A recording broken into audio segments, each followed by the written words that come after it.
Minded Media is about creating positive change in this world. Our primary mission, always, is to change the way people think and inspire them to take action.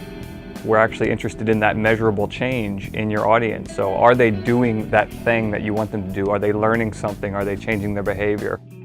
Rather than being just a media production company, we start with a mind phase, a thinking phase, a listening phase. Minded Media delivers communication strategies and products that get results. We've been at it for over 15 years. We're a qualified small business with big past performance and an impressive portfolio. When a government agency or prime contractor comes to us for a communication solution, they can be assured that we really know what we're doing in communications and that we have all the resources in-house to make the project a reality. We hear, it's so great that we built this thing together, and then we're getting feedback from the audience saying, wow, what did I do without this product? We have clients that we have worked with for years and years, and they turn to us as trusted advisors to kind of proactively look for solutions. We can help them figure out what it is they need, work with them to figure out the best solution in whatever media that might be. We're also, an experienced business, and our business processes are such that we're very easy to work with. We've won almost 200 peer-reviewed awards for the work that we do. We take very deliberate steps to train our people in what we call communication architecture, so that they understand the philosophy of what it is that we do. That philosophy is one that helps us to create the persuasive media that we create for our clients.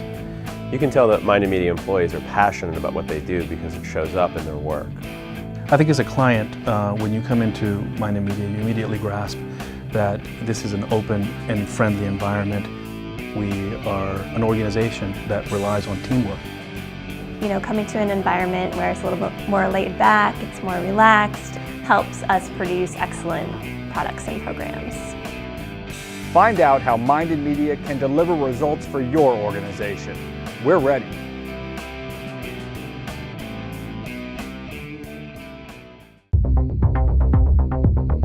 The U.S. Army Engineer Research and Development Center is the world's premier public engineering and environmental sciences research and development organization.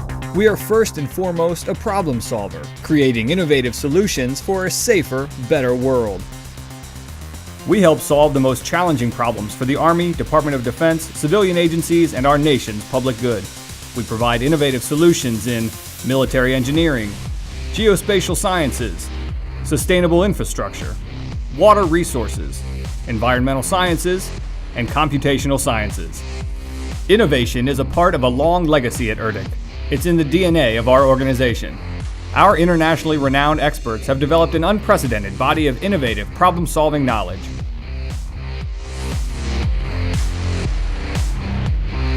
Through our specialized laboratories located in Alexandria, Virginia, Hanover, New Hampshire, Champaign, Illinois, and Vicksburg, Mississippi, we deliver technically excellent products and services with passion, dedication, and an uncompromising focus on results.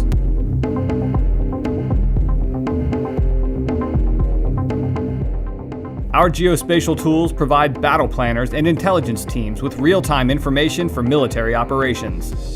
We've designed force protection technologies for our warfighters, like the Lightweight Modular Protective System Unit.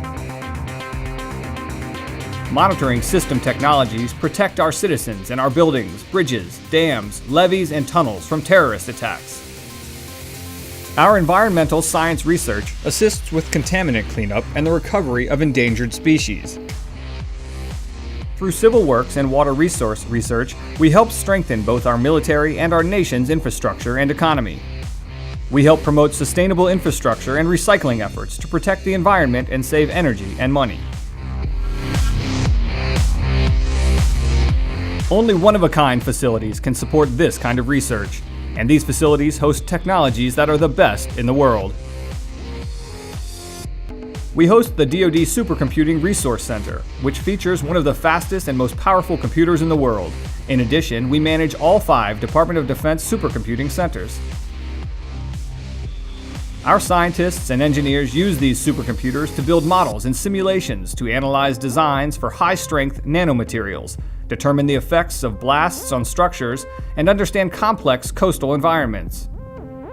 The Triaxial Earthquake and Shock Simulator tests the ability of structures and equipment to survive under realistic conditions of shock, vibration, and earthquake ground motions. We operate one of the world's most powerful centrifuges, which amplifies the effects of gravity for conducting research supporting blast and infrastructure protection.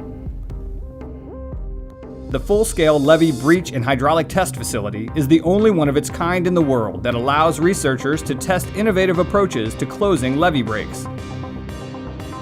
Our cold weather research facilities enable us to better understand the effects of cold on military equipment and environmental processes such as climate change. Even though our facilities and technology are state-of-the-art, our greatest research asset is our people. Many of the world's leading experts in science and engineering are on our team. Smart, innovative, and passionate professionals. More than 2,500 engineers, scientists, technicians, and support personnel, working as interdisciplinary teams that collaborate seamlessly to address a broad range of science and technology issues. Our research projects and technology services and products succeed because we have a well-versed understanding of the cultures and business processes of our customers. This cultural understanding, combined with an unbiased representation of the government's interests, help us save time and money, and ensures that the solutions we develop best meet their needs. We've been developing this kind of research and scientific expertise for more than 80 years, and today we're an award-winning research center and clearinghouse of innovation and science and engineering knowledge. With unsurpassed capabilities, state-of-the-art facilities, and many of the nation's best engineers and scientists, the U.S. Army Engineer Research and Development Center tackles the world's toughest science and engineering challenges, creating innovative solutions for a safer, better world.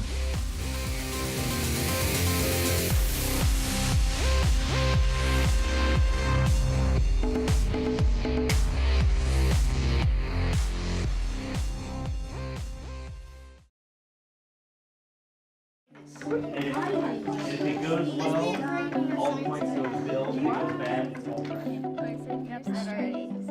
The kids are building a fully functional wind turbine in our class. What Wind for Schools has done is allowed us to take a real-world example of what's going on, and particularly what's going on right here in our state in Kansas, and allowed kids to really understand the science behind something that's really changing our environment and our economy.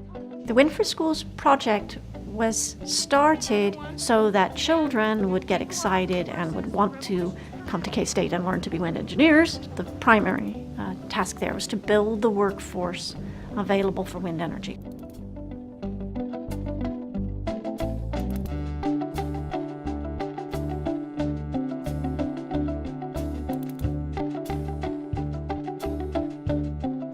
This guy's going on our roof. They want to put it up 30 feet up off the roof, so hopefully you're away from the worst of the roof turbulence. My university students come to me already knowing that renewable energy is important, either economically or because it's the right thing to do environmentally, or both. Now, in your work there, what did you learn? We look at it as how it integrates into the building systems more so than into the power generation and distribution, and have owners that are going for high performance building design credits. We'll be able to get the high schools more acquainted with the information also, and I think it's going to be important that everyone starts learning about these renewable resources at a younger age. The kids are going to take back to their parents that renewable energy is something that we should seek. Especially in Kansas, it's providing a lot of jobs. We're actually going to be looking at some real-time data from our wind turbine, just so they can see what kind of energy that we've generated. We have several wind farms very close to us. There's one over in Concordia, and most of our students have seen it. And so it just brings what they see in real life home. We installed in 2008 almost twice what was installed in 2007. And in 2007 they installed almost twice of what was installed in 2006.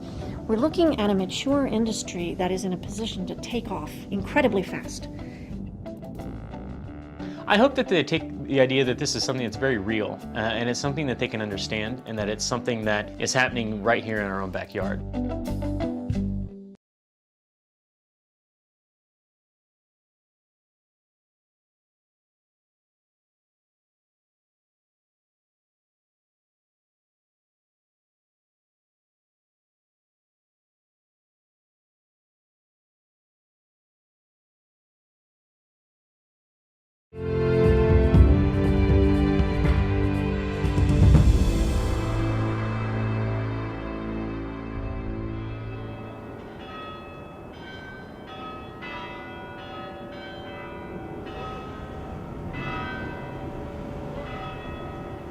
He's at Georgetown, one of the best universities in the country. He's a brilliant kid. He's probably one of the smartest kids that I've known. He's a straight A student, does well on all of his tests. He is one of the most genuine and also hardworking, smart people I've ever met. He's always making sure he gets his work done, he's responsible, and at the same time he's always a good, loyal friend. He'll always be there for someone. As serious as I was about school, Juan was always 3 times more serious. He was one of the top 5 most impressive kids I've ever taught. I mean, he just everything you taught, he grasped. I certainly wouldn't expect everyone to be an academic all-star or to have that kind of drive. Juan's basically not human. As far as like following Americanisms go, I think he's right up there with very typical American. I think of him as more American than most Americans I know. He truly appreciates the opportunity he's had to live in America. I'm a white kid from Connecticut, and Juan is more American than me. Whatever happens to him, wherever he is, he's gonna have to be at the top. He's always been at the top. How he sees the opportunities that this country has afforded him, how he's made the most of everything, in spite of the adversity that he's had to face. To see Juan succeed and be where he is not the surprise. I think the surprise is that it almost never happened.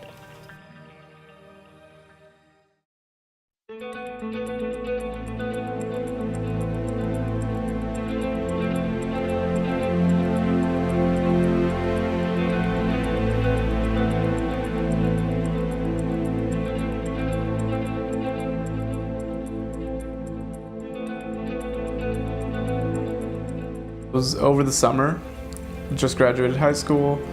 A lot of what we did was just hang out with friends. So I go to sleep at 4.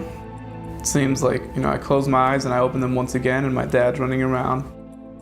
I'm just looking at him like, what are you doing? And he's getting dressed and he's saying, oh, immigration's here. Me ponía a ver las noticias cuando miro una linterna por la ventana. Y entonces cuando me alumbraron la pieza y fui, me levanté y le dije, muchachos, hijo, mami, llegó inmigración. No lo podemos creer, sí. Entonces yo ya fui a abrir la puerta, entonces ya me dijo el hombre, sí, que nosotros habíamos infringido las leyes, sí, proceda. And so it was just getting dressed, just grabbing, my keys, my stuff, anything that I needed.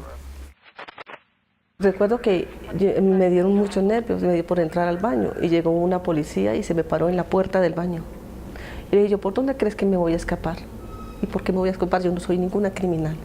Le dije, me dijo, I'm sorry, estas son las reglas.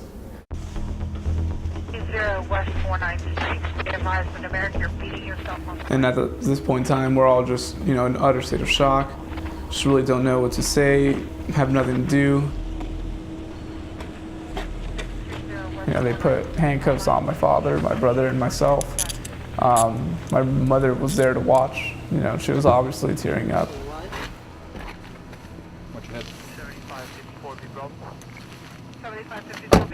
And they put me in a car with my mother, and then they drive us off.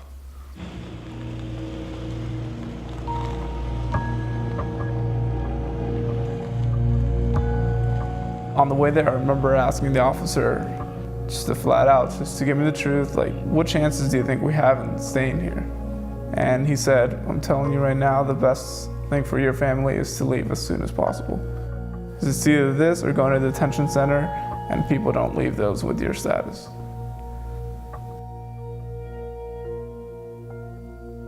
I'm crying at the time, and then just realizing on the car ride there, driving on the Miami Expressway with the view of the water, deciding, why not contact the people I trusted most in my life? Let me just contact my friends, tell them they deserve to know. Juan era con las esposas así, bregando a sacar su teléfono.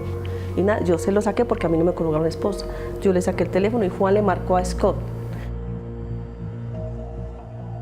And I'm texting friends saying, I'm going to be deported today. Like, it was really great knowing you guys.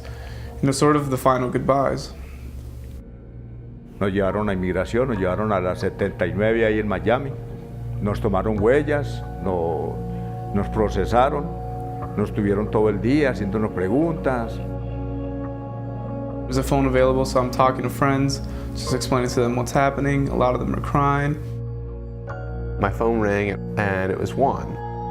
And he said, I can't go to work today. I'm being deported. And I said, you know, Juan, it's way too damn early for you to be like pulling jokes like this. And I hung up on him. And I went back to sleep. So he calls again, and it was 5:02, and says, Elf, I'm not joking. I'm being deported. I'm not going to work. And this is me saying goodbye. I got that same early morning call because he knew I went to work really early. But yeah, he basically told me that that this is probably going to be the last time that he's going to talk to me. I saw a call from my mom ring through, and my dad just picked it up, and my mom was hysterically crying, and I had thought that somebody had died. That's how bad it was. I waited a little bit, kind of just stood there in my room at 5:30 in the morning, not understanding what was going on, and then I called my other friends.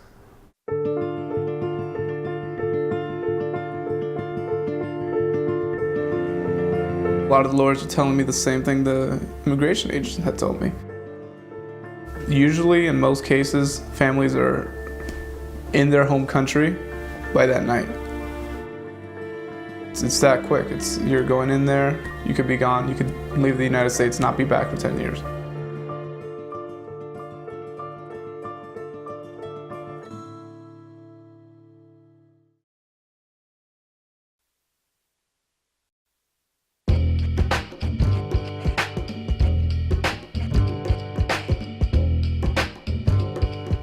Change management is a big thing right now in Washington, D.C. Everybody's talking about change management. A critical component of excellent communication, especially around change initiatives, is reaching out in a very carefully crafted and ongoing way to your internal audiences. When agencies neglect to convince their internal audiences about the change doesn't work. Your employees, your staff, your internal stakeholders are your ambassadors for the change. And without them being on board, no one else is really going to see you in the way that you want to be seen. When an agency begins to put focus on strategic communications, one of the most important things that they're going to focus on is having the right toolbox. We're all very familiar with the old kind of tools like email and video and memos and posters and that sort of thing. But there's a whole bunch of new tools now that agencies need to embrace, because that is the way the younger people and the younger workers expect to be reached now. You've got to have a great intranet. If you've got one of the old intranets that doesn't get updated very regularly, it's not very searchable, etc., as many agencies do, you're very much handicapped when it comes to reaching your young audiences who are used to going to one place and searching and finding exactly what they want in a matter of seconds about anything at any time. One of the clients that we're working with right now, ERDIC, which is the R&D branch for the Corps of Engineers, their mission is to become the premier world-class R&D organization. They're very serious about this. But the only way they can become that, and they know it, is to become very good at communicating, both internally and externally. This is a giant change communication effort. One of the things that we're recommending to them is that they set up a strategic communications office.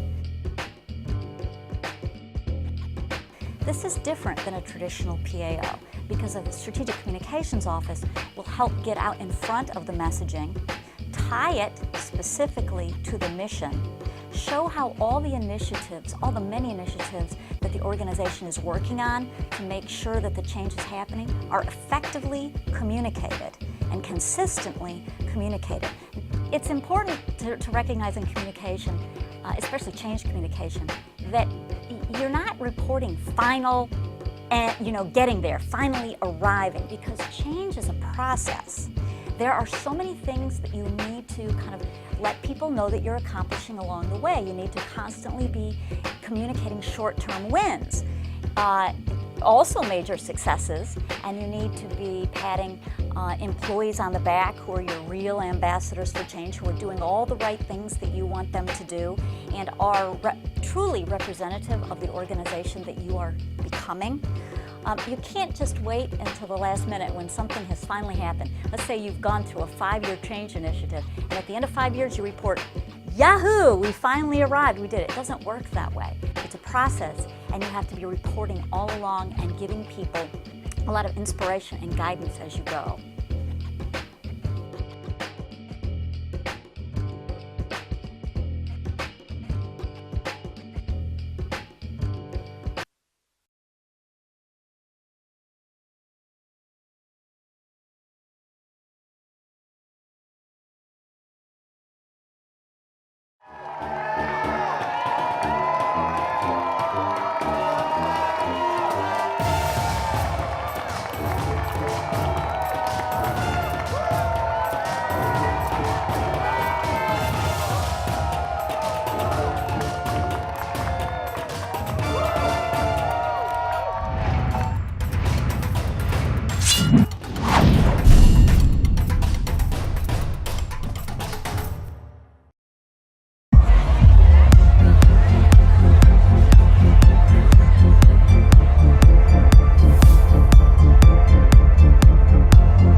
You're participating in your employer's retirement plan.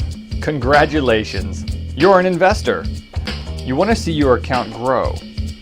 Making good investment decisions can have a real impact on how much your savings grow.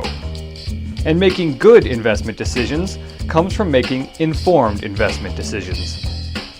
Learn about the investment options you have to choose from in your plan and understand the costs involved with those investments. All services have costs, even those related to investments through your retirement plan. To help you consider these fees and expenses, look for the annual statement from your plan. It will help you compare the costs of the investment options under your plan and see exactly what you paid. While fees are not the only consideration when making investment decisions, they need to be one, because they are paid for from your plan account and reduce your savings. Over time, this impact adds up. Let's take a quick look at how fees can affect you.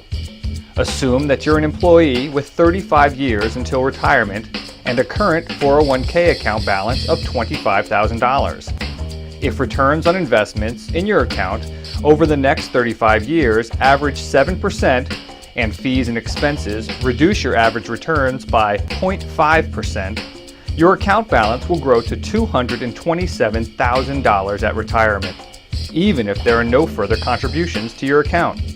If fees and expenses are 1.5%, however, your account balance will grow to only $163,000. The 1% difference in fees and expenses would reduce your account balance at retirement by 28%. So take advantage of the fee information provided by your plan.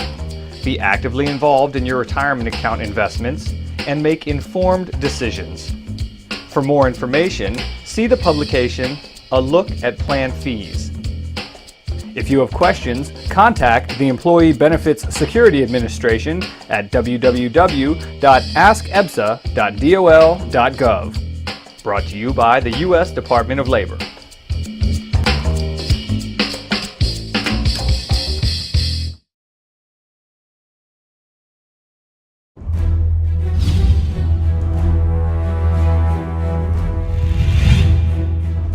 Resiliency in general is not a pre-deployment thing. It's not a post-deployment thing. It's a lifetime thing. It's a life skill. I was facing a divorce. I was facing my mother being homeless. I was up to probably a pint of Jack Daniels a night, maybe a 6-pack, 12-pack of Corona. There were times where it was very difficult and stressful in dealing, it was between the work, between my family, and between the dedication to the unit itself. My entire lumbar spine was broken, my pelvis was broken, lost the right leg below the knee.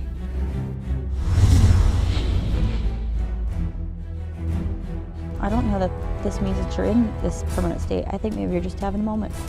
We all have moments. You have to look at the upsides and not just the down. I started looking at what are the big things that I used to enjoy that I never really did when I got back home. You gotta find the positive in things.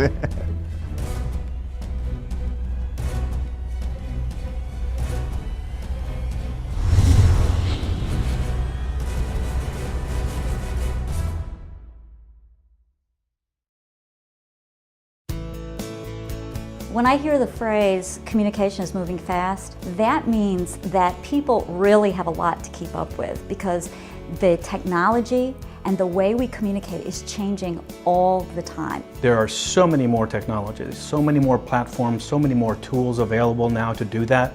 So if you're trying to reach your audiences with recruitment messages, you're trying to reach them with public awareness messages, you're trying to reach them with branding messages, there are so many more options, and the world is not only moving fast, but it's so complicated.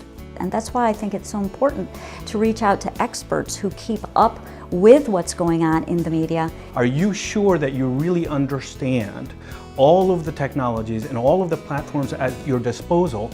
And are you sure that you can use them in the most effective way? If you have a complex communications challenge, you should call us. We can help you.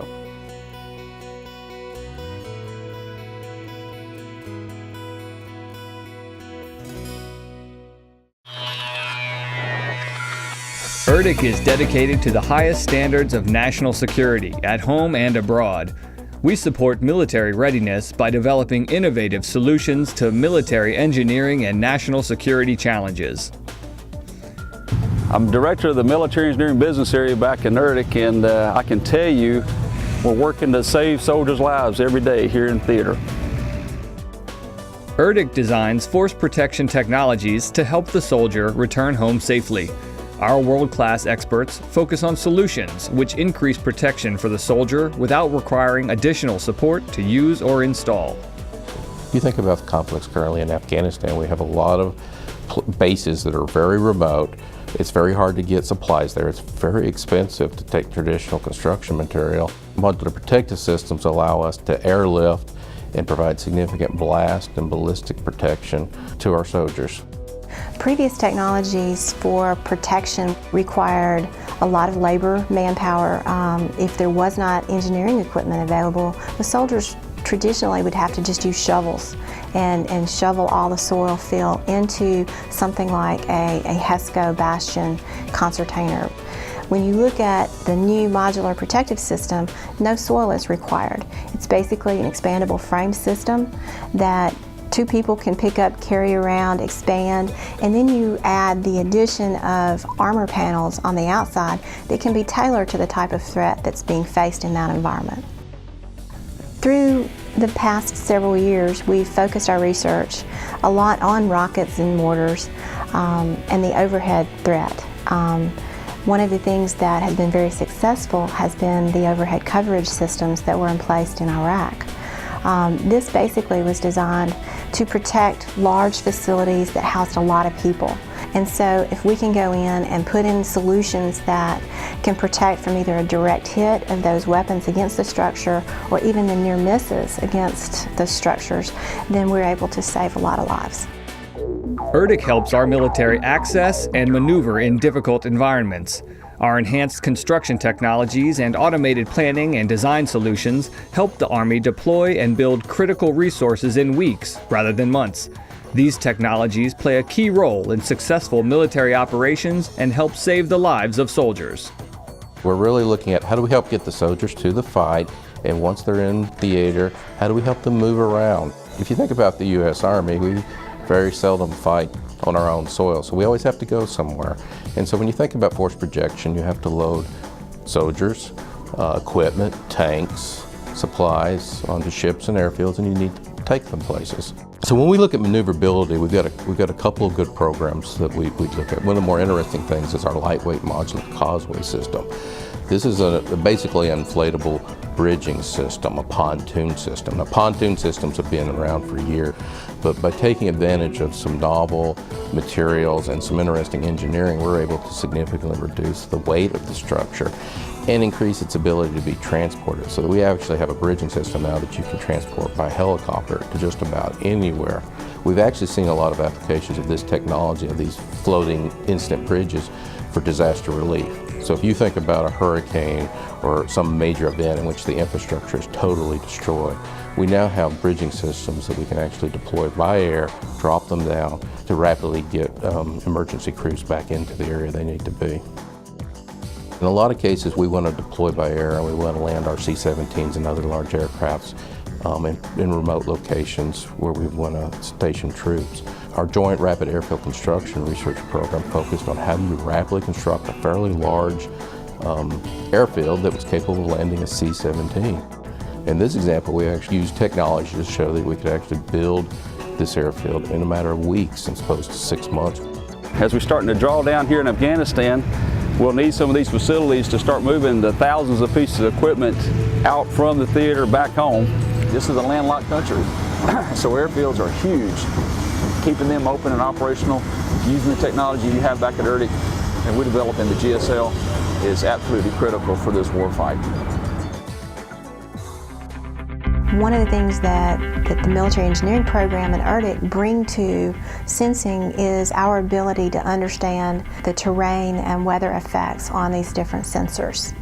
Understanding how they're placed, what happens if the sensor is put into a desert environment as opposed to a jungle type environment, and be able to determine when should the warfighter operationally deploy certain types of sensors. Our job is to protect the lives of soldiers and make their job easier, providing them with integrated and adaptive solutions to maintain advantage in all military operations. There is no better feeling than seeing the pictures come back or a commander sending us an email saying that because of your technology, my soldiers live today. They get to carry on the fight.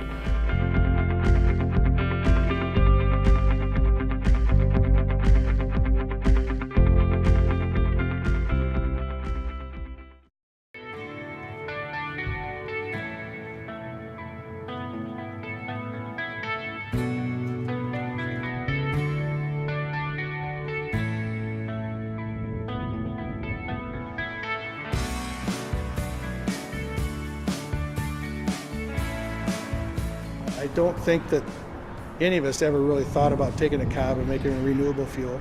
I don't know who it was that thought of it or who dreamt this up, but he had a good idea, I think.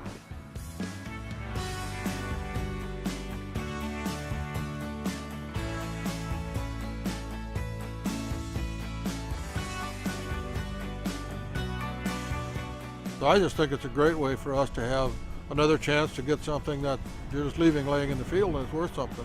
Everybody's talking about it. In every field this fall that we've harvested, we've had people stop and look at the process and just kind of shake their heads because it's just something that they haven't seen before. It's a good feeling to be harvesting something that isn't good for much of anything else and to be able to make fuel out of it. That's a pretty good deal. That's kind of a positive both ways, I think.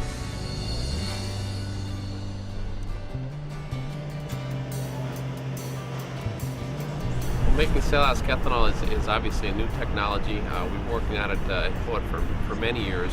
The process is very different from the way that we make grain ethanol today. We actually have to break down the cellulose to begin with. Then we take it through a treatment process. We then add some enzymes that break down the cellulose into sugars that can be then digested by microorganisms to make ethanol.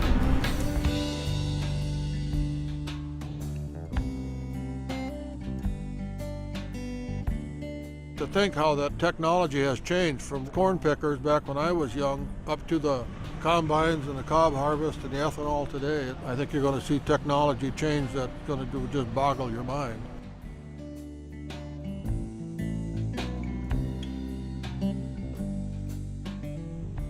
I look at this as a way that it produces more income for my farm, and hopefully I can bring somebody else on board.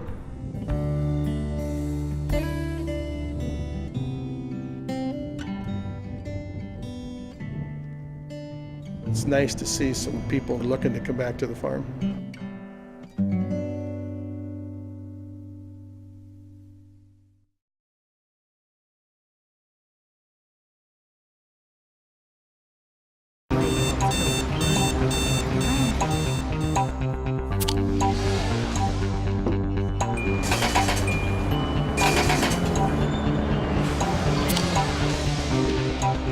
Here, you tighten it up before it slips. Yeah, sorry. Man, you gotta focus. Do you know what to do next? Yeah. Yeah, I do. You don't have to be controlled by substance use. Your local ASAP counselor can help. Make the call.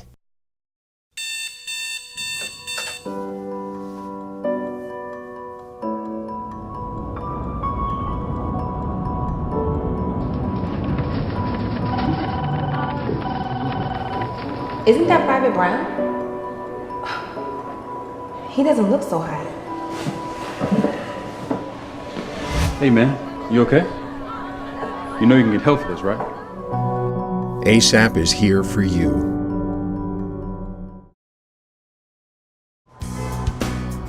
So what disgusting things did you get this time? I got the deluxe chili cheese dog, the tuna salad sandwich from the discount bin, and a double pack of pickled eggs. What is the matter with you? Whatever, man. What'd you get? Check it out. I got this from behind the counter. Wow, that stuff's dangerous, man. At least I know what's in the junk I got. Unregulated, unhealthy, and against regulations. Spice and other synthetic drugs aren't worth it.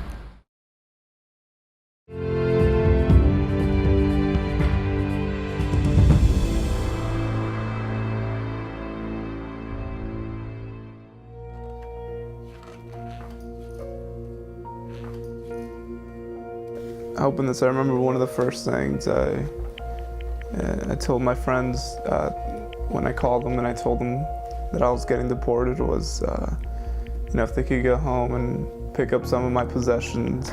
And I told them, you know, just make sure you get my yearbook, and so I could have like memories of you guys. I said, you know, I'm sorry. We'll do what we can to try to get you out of this, but you know, I'm 18. We're 18-year-old kids who just graduated high school. I don't know how to handle something like that. I was surprised that, like, when Scott called me and said, you know, they're about to deport Juan. You know, you sort of go. You don't play favorites in terms of your students, but you're like, that's the last kid I would want to get deported because he was such a nice kid, such a smart kid. The reason why we're still here is because of a mistake from immigration. They actually lost our passports, and for that reason they weren't able to deport us. Ese fue el problema, que no encontraron los pasaportes, porque si están los pasaportes ese día, en el último vuelo salíamos para Colombia. At that point in time, it was determined that our family was going to detention centers. Gathered us up, put handcuffs once again, took us into a caged van, and then took us to a detention center in Broward County, Florida.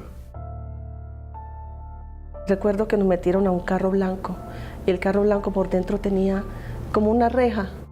Y yo volteé a mirar a mis hijos estaban llorando. Lo más duro, señores, ¿sabe qué es? Ver mis hijos con ese uniforme naranja. Para mí ese uniforme naranja era como si fueran delincuentes. I went in there scared. As we're walking in, everyone's screaming, "Bula, bula, bula!" Everyone just pointing and screaming at my brother and I. We had no idea what was going on. Yo me sentí aterrado, primera vez en mi vida. Nunca en la vida había conocido una cárcel, porque tiene rejas. Yo miraba lleno de alambres. I'm being treated as an adult, but at the same time, I just don't feel like I fit in the situation. So that was just the harsh reality of realizing, you're an adult. And from here on out, that's how people are going to treat you. We called a whole bunch of attorneys. We probably spoke to like 6 attorneys that day. And all of them said that what we were trying to do would be impossible, that once he's set for final deportation, there's no undoing that. So it started to look pretty grim.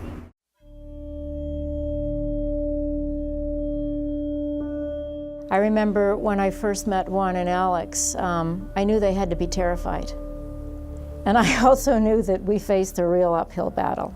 I mean, I knew what we were going to try to do, but to be honest, I wasn't sure we could get it done. So I called Scott and I said, they were right. Can you just get us out of here? Get us to Colombia. Doesn't matter. Concentrate your efforts on having us leave the detention center, because I couldn't deal with that situation. That day, it just turned everything around. It was an event that changed my life, and it was an event that changed my views of almost everything. Well, we should tell everyone that this is happening. Maybe someone will have an idea. Let them know that like this kid who was basically an all-star at our high school and is legendary at our high school is not even going to be in this country anymore. The first thing we did was organize a Facebook group, which it's a pretty basic thing, but that thing just blew up.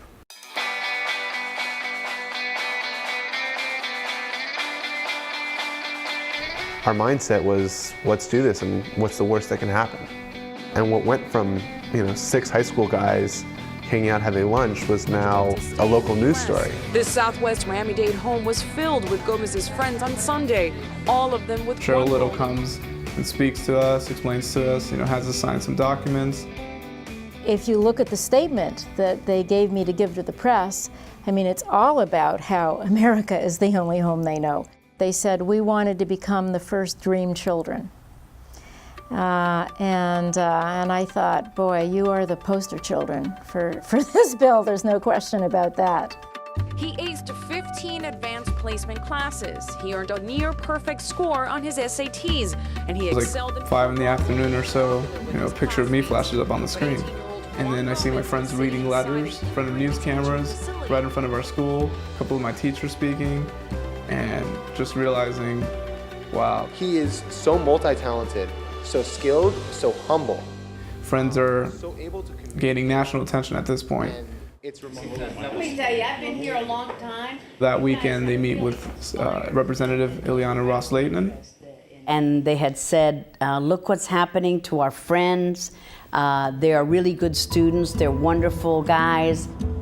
We quickly realized that the best hope for them was likely to try to get a private bill introduced in their behalf. And so we started working the phones. We started calling, I remember being on the phone with Lincoln Diaz-Ballard's office, and Ileana, and Mario, and Kendrick, and everybody we could think of, trying to convince them as to why I thought that this would be a great idea. It was a real eye-opening experience, I think, for our community to see a real face. You see statistics and you read immigration numbers, but here is these 2 wonderful guys. It humanized what is sometimes an abstract story for many people.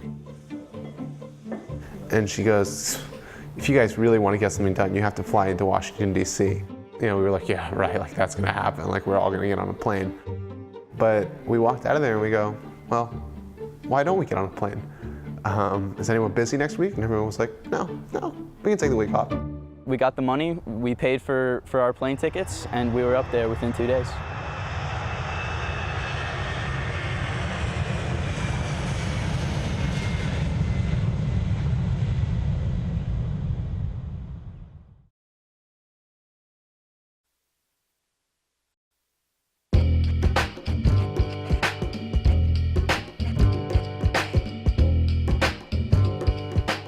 CNRM conducts medical research surrounding traumatic brain injury, concussion, PTSD, things like that. And they need to recruit volunteers for their research studies so they can make progress that's going to benefit this country. One of the challenges that CNRM has is when you're recruiting volunteers for medical research studies, there's a lot of rules about what you can and can't say before it goes through some sort of approval process. Recruiting communications isn't that different from lots of other types of communications. So we start by asking things like, what's the purpose, who's the audience, and what's the message? In communication architecture, we talk about the purpose of your campaign, and we also talk about the message, and they're not always one and the same. And so in this case, their purpose is to get volunteers for these research studies. But their message can't be, hey, volunteer for this research study, because then they have to go through these approval channels. So one of the first things we did was create a video for them, a Meet the Researchers video that sort of gives a face to the agency. So if you're an audience member, you can learn a little bit about these people who are actually doing the research. Hopefully alleviate some fears people might have about medical research. But we're also helping them use social media channels like Twitter and Facebook, and they're posting the video to YouTube, places like that. They can use those channels to get into a conversation with their audience and hopefully build some more audience of people who are interested in what research is going on.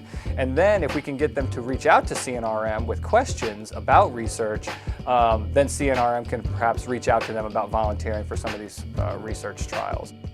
Working on this recruiting effort in particular, what we learned is that sometimes in the government sphere, it's hard to move at the pace of the internet in this new social media age. So the challenge is, well, what messages can we post that don't need approval so that we can keep this conversation going at internet speed? You can just build up that audience base, and then from that audience base, you can find those potential volunteers.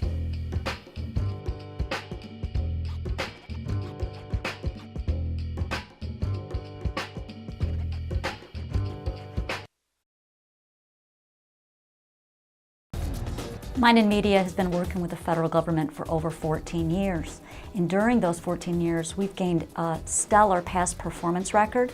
We also have a wide variety of contracting vehicles, including several GSA schedules where you're guaranteed our best rates, which represent some of the best in the industry.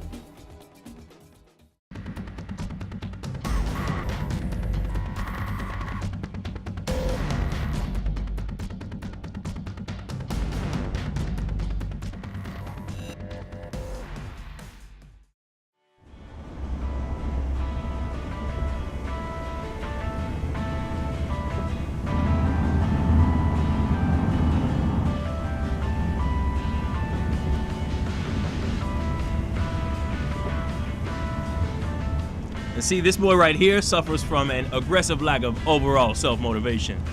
Whatever, dude. Ladies and gentlemen, Jack Bilson. Are we ready? Are you asking if we're ready? Are we not ready? Ready? That's right. Yo, America, Bilson fights for truth, justice, and the American way. Woo! Dotson. Right here, son. What can I do for you? I'm here to serve.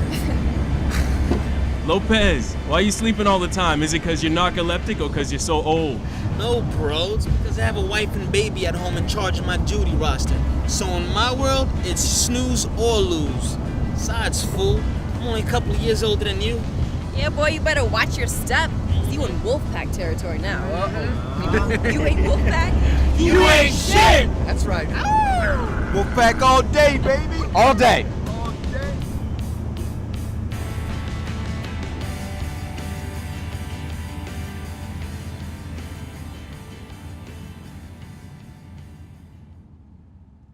You think I'm a chef?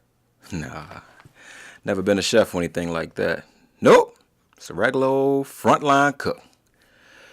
It's not really where I want to be in life, but hey, Really kind of sucks though. But you know, puts gas in the car, allows me to get the latest kick-ass games. But you want to know what I think about Jack? Well, Jack was always the man with the plan. His job was good, always on time, was always singled out at the unit. So yeah, I guess I did want to be more like Jack.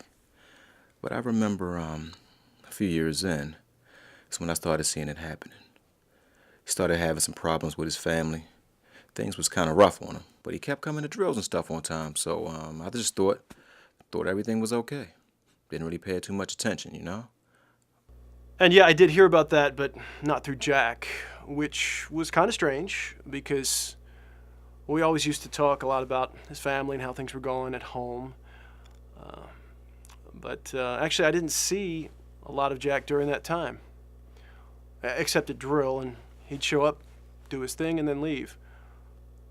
I heard that his brother Mike,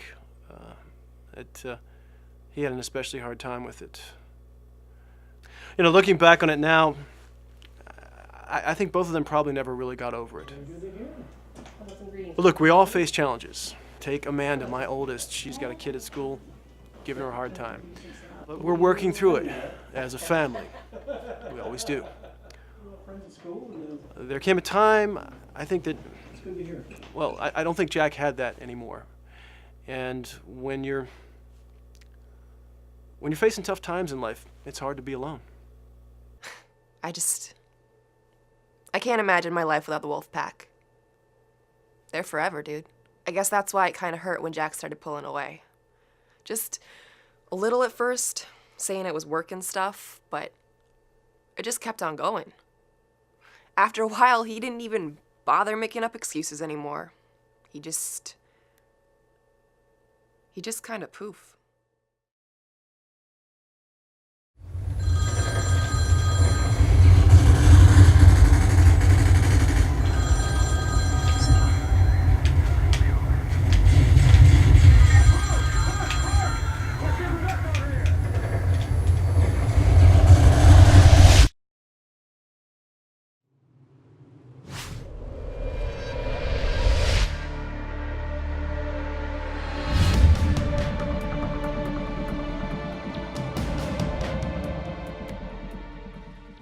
How are you and your family handling the stresses in your life? Are you able to stay mission ready at all times, or do you find yourself struggling? This video covers a topic that's important to mission readiness: resiliency. Resiliency is the ability to grow and thrive in the face of challenges and bounce back from adversity. There's no doubt that Guard members face challenges, whether they be major events like a deployment or smaller day-to-day stressors that can wear you down over time. You get home and you realize things are definitely not what they were a year and a half prior. A lot of stuff changing.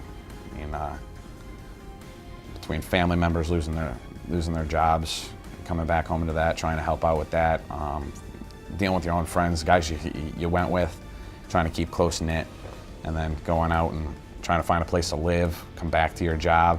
It was a lot at once. I was facing a divorce.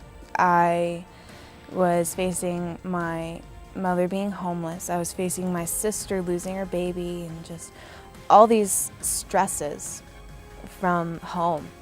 A lot of times this is a last minute deal, and I have to call my wife and say, hey, I'm not coming home tonight because I have to, send on the ammo, and you deal with the stresses of, is he telling the truth? Why is the Army doing this to me? And things like that go through her head, and I miss kids' ball games and school functions.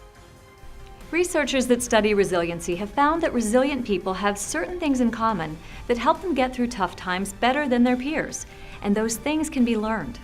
You can become more resilient, and our goal is to teach you how. Building resiliency means you'll be ready to handle life's challenges. You'll be mission ready for life. With resilience, it's really about the ability to adapt or cope with high-stress situations. But I like to think of a twig, for example, that's bending in the wind, or a tree, but that does bounce back. Or resiliency in general is not a pre-deployment thing. It's not a post-deployment thing. It's a lifetime thing. It's a life skill. We'll cover resiliency skills in 3 areas. There are things you can do to take care of yourself physically, psychological skills you can develop, and relationship skills you can build. No one said that life was easy, and you never know what's around the corner. Are you ready?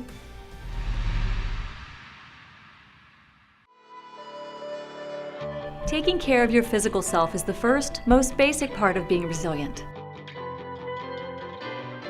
It's just as important as keeping your weapons and equipment well maintained. When you get enough sleep, eat nourishing food, exercise, and learn how to calm yourself down, you're giving yourself a baseline to be prepared for life's challenges. Perhaps the most critical part of taking care of your body is getting the sleep you need. Researchers have studied how lack of sleep impacts performance.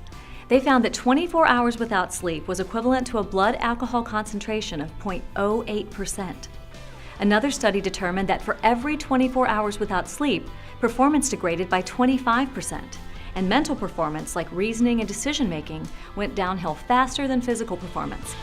Our laboratory was instrumental in getting the field manual rewritten recently so that it's clear in the field manual that 8 hours of sleep per night sustains mental operations indefinitely. Anything less than that, and you're risking an error, an accident, friendly fire incident, or what have you. Not only does lack of sleep impact your performance, but it also affects your health. Research links poor sleep habits with a number of physical health risks, and that's not all. It takes a toll on your emotions. Lack of sleep does result in a decreased mood, increased reports of depression, increased reports of fatigue, decreased reports of things like vigor, livelihood, and things like that. So sleep does appear to play a role in mood, but it also appears to play a role in appropriate emotional regulation, appropriate emotional responding to things that happen in your life. Getting the sleep you need is critical. You may be able to handle going without, but you could perform better and react better with more sleep. Next, what you eat affects your ability to handle stress too, by helping you feel better and perform at a high level. Healthy food, nutrition in the body, it's going to enhance physical performance, it's going to enhance mental performance, you're going to feel better about yourself. Eating proper nutrition and getting the right nutrients in your body on a day-to-day basis enhances your immune system. And so what that does is it decreases the incidence of sickness. So if you're already stressed out, keeping that healthy immune system and preventing sickness is only going to enhance your day-to-day life. So how do we do that? One way is to adjust how and when you eat. We know right now that if you take the same given amount of calories and you expand it over 5 to 6 meals, and they're going to be more like snacks, versus 2 to 3 large meals, if you're digesting a 1,500 calorie meal versus a 500 calorie snack, that takes a lot more effort by the body, and what we've also found is it actually leads to lethargy, or you get tired. Perhaps the biggest impact on your diet and on how you feel is what you eat. We always tell our soldiers, our athletes, to start off in the vegetable, fruits and vegetable aisle. Plant-based sources should really predominate your intake. Next, we're looking at whole grains, and then start looking at some of your leaner protein sources like fish, boneless, skinless chicken breasts, some of the lower fat, either pork or beef products would be your protein sources, and then plant-based fat sources. It's one thing to want to eat healthy, but it's another to figure out how to do that with a busy or stressful schedule. With a little planning, you can keep healthy food close at hand and skip the vending machine. Some of the things that we recommend that people bring with them are, are whole convenience items. In other words, they're whole foods, but they're very convenient. So almonds, cashews, dried fruits are a great on-the-go type of nutritious food. Whole fruits. You can sit a whole fruit on your desk for most of the day, and it doesn't go bad. Having a water bottle, anything beyond about a 2% decreases not only physical performance, but mental performance. And so carrying that water bottle around with you so that you're not tempted to go to the soda machine and get that Coke or that Pepsi. Some people take comfort in food when they're stressed out, or maybe they lean heavily on energy drinks or caffeine. Caffeine does perk you up, but moderation is key.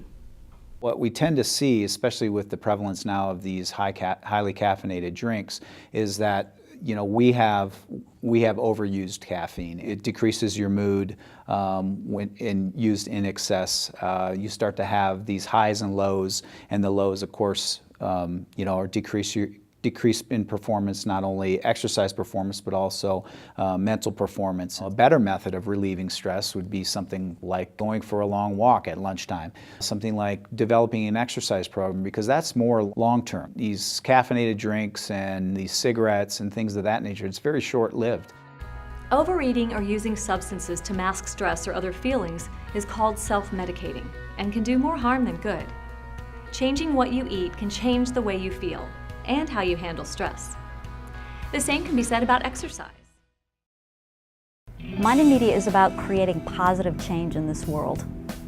Our primary mission, always, is to change the way people think and inspire them to take action. We're actually interested in that measurable change in your audience. So are they doing that thing that you want them to do? Are they learning something? Are they changing their behavior? Rather than being just a media production company, we start with a mind phase, a thinking phase, a listening phase. Minded Media delivers communication strategies and products that get results. We've been at it for over 15 years. We're a qualified small business with big past performance and an impressive portfolio. When a government agency or prime contractor comes to us for a communication solution, they can be assured that we really know what we're doing in communications and that we have all the resources in-house to make the project a reality. We hear, it's so great that we built this thing together, and then we're getting feedback from the audience saying, wow, what did I do without this product? We have clients that we have worked with for years and years, and they turn to us as trusted advisors to kind of proactively look for solutions. We can help them figure out what it is they need, work with them to figure out the best solution in whatever media that might be. We're also, you know, an experienced business, and our business processes are such that we're very easy to work with. We've won almost 200 peer-reviewed awards for the work that we do. We take very deliberate steps to train our people in what we call communication architecture, so that they understand the philosophy of what it is that we do. That philosophy is one that helps us to create the persuasive media that we create for our clients. You can tell that Minded Media employees are passionate about what they do because it shows up in their work. I think as a client, when you come into Minded Media, you immediately grasp that this is an open and friendly environment. We are an organization that relies on teamwork. You know, coming to an environment where it's a little bit more laid back, it's more relaxed, helps us produce excellent products and programs. Find out how Minded Media can deliver results for your organization. We're ready.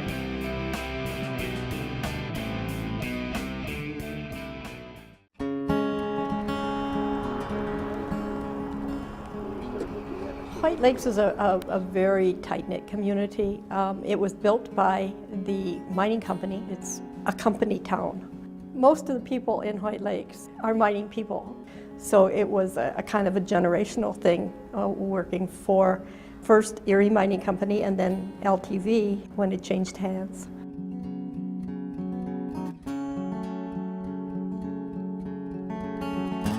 At its peak, LTV was employing roughly 3,000 people, and the size of the town is not even 3,000. So you can imagine the impact that has on these small communities that are up here.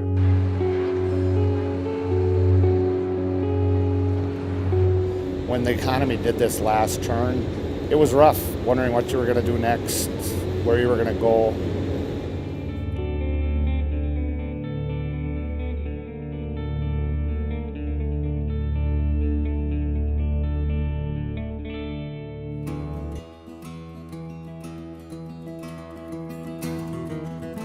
The iron nugget process essentially replaces the coke plant, the pellet plant, the sinter plant, and the blast furnace. All four of those different processes are done here in this one single step. And in doing so, by doing one step instead of four, creates an energy efficiency. So it's revolutionary, it's more efficient, less capital intensive, and it is going to be the wave of the future.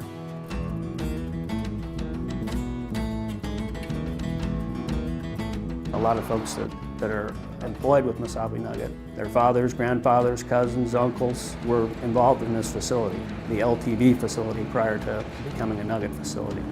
The idea of Mesabi Nugget was very important to the community. That gave people hope, and it kept people here, and it kept that valuable human resource here. Better quality of life, that's what it really comes down to. It has saved a lot of families from not having to leave the area.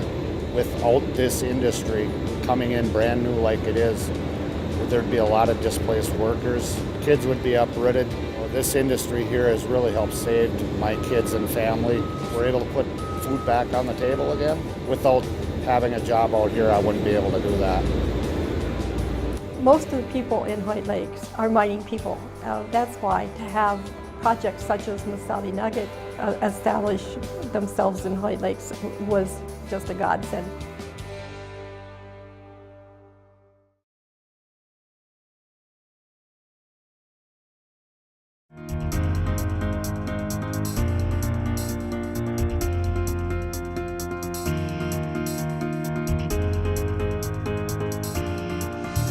Located at ERDIC's Coastal and Hydraulics Laboratory, the Ship Tow Simulator helps engineers and pilots solve the tough challenges of evaluating navigation channel designs, modifications, and safety issues. Think of it as a virtual world of the harbor of the future. And we bring the mariner in, we want to test it before we build it. Anything that you do to a harbor that could affect navigation, we can simulate it. We model a fairly wide variety of environmental forces: currents, wind, waves, ship-to-ship interaction. We have the channel bathymetry, that is the depths and the side slopes modeled. And we're the only ones in the U.S. that do that. Engineers can evaluate the safety of their waterway designs like never before. These results provide substantial savings in design, maintenance, and construction costs. Engineers and researchers have used the simulator to optimize navigation channels for harbors and waterways throughout the United States. Up in New York, they want to dredge the channel to be deeper, but they have to blast it because it's stone. And so what we did was looking at the contractor's dredging plans, because the bigger area that you can allow this person to blast in and close off, for one-way traffic to get around, the more efficiently they can work.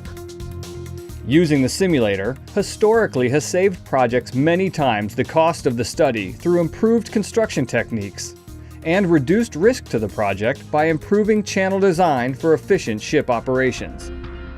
In the simulator, if the ship hits the bridge, nobody dies.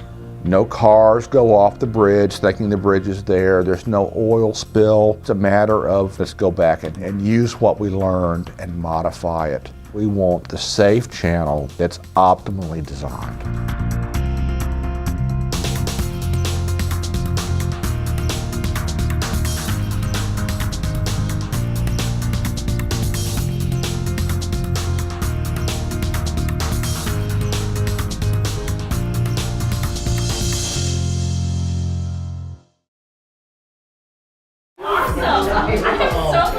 Hey man, what's going on? We lost a lot of good friends out there. Can't stop thinking about it. I've been going through the same thing and talking to the chaplain. Would you like to go see him? It's totally confidential and he can point you in the right direction. What do the others think of me? They'll think you're smart and strong. Can I trust you? You can count on me. You in? Sure. Thanks.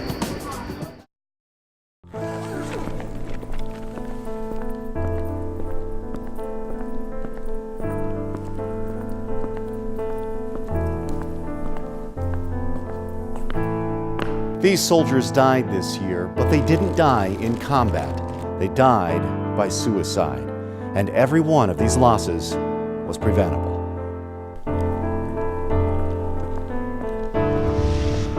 Shoulder to shoulder, we stand up for life.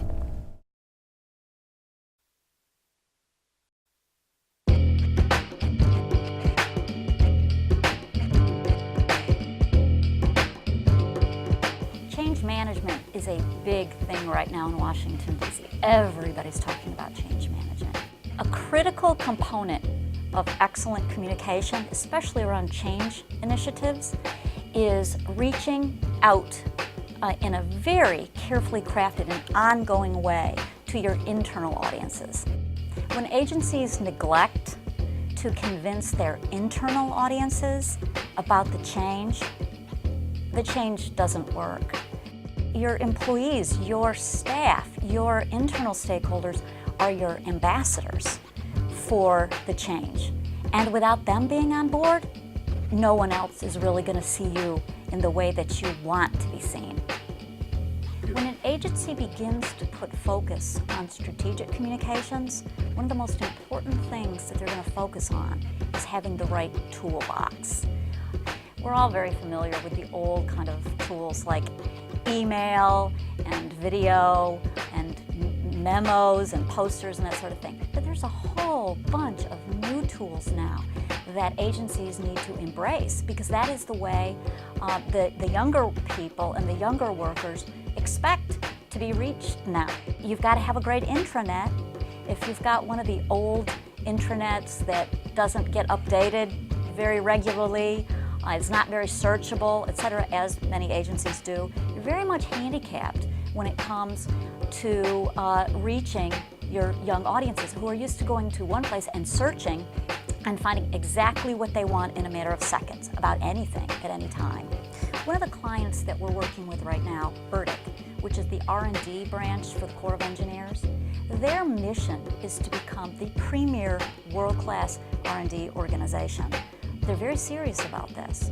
But the only way they can become that, and they know it, is to become very good at communicating, both internally and externally. This is a giant change communication effort.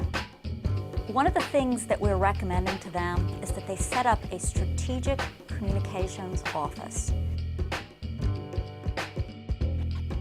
This is different than a traditional PAO, because a strategic communications office will help get out in front of the messaging, tie it specifically to the mission, show how all the initiatives, all the many initiatives that the organization is working on to make sure that the change is happening are effectively communicated and consistently communicated. It's important to recognize in communication, especially change communication, that you're not reporting final and getting there, finally arriving, because change is a process. There are so many things that you need to kind of let people know that you're accomplishing along the way. You need to constantly be communicating short-term wins, also major successes, and you need to be patting employees on the back who are your real ambassadors for change, who are doing all the right things that you want them to do and are truly representative of the organization that you are becoming. You can't just wait until the last minute when something has finally happened. Let's say you've gone through a 5-year change initiative, and at the end of 5 years you report, Yahoo! We finally arrived, we did it. It doesn't work that way. It's a process, and you have to be reporting all along and giving people a lot of inspiration and guidance as you go.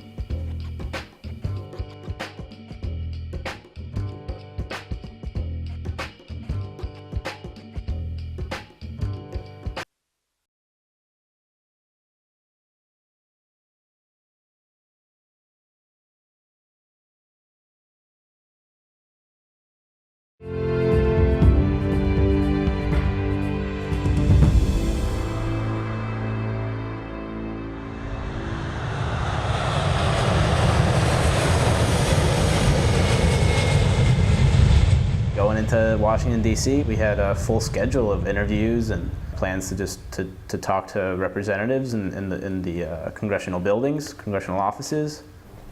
We went to work.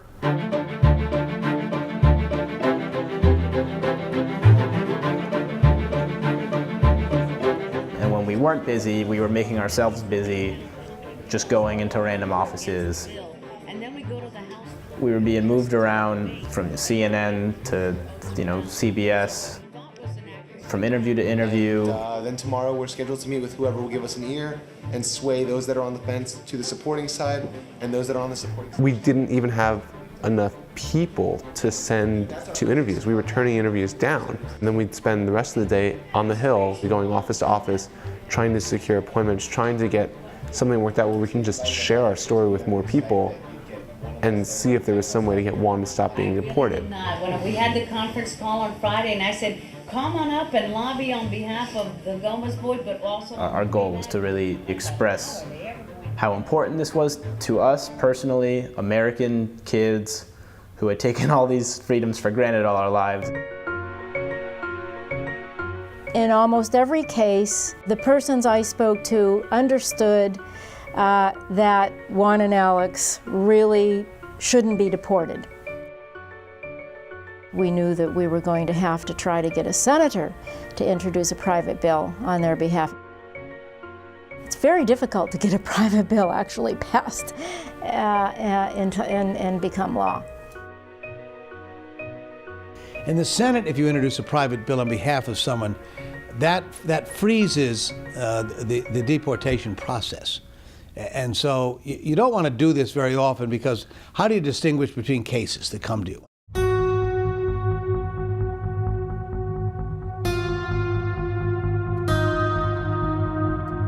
But I was so moved by the Gomez brothers' case, impressed with the story. These were infants when they came here.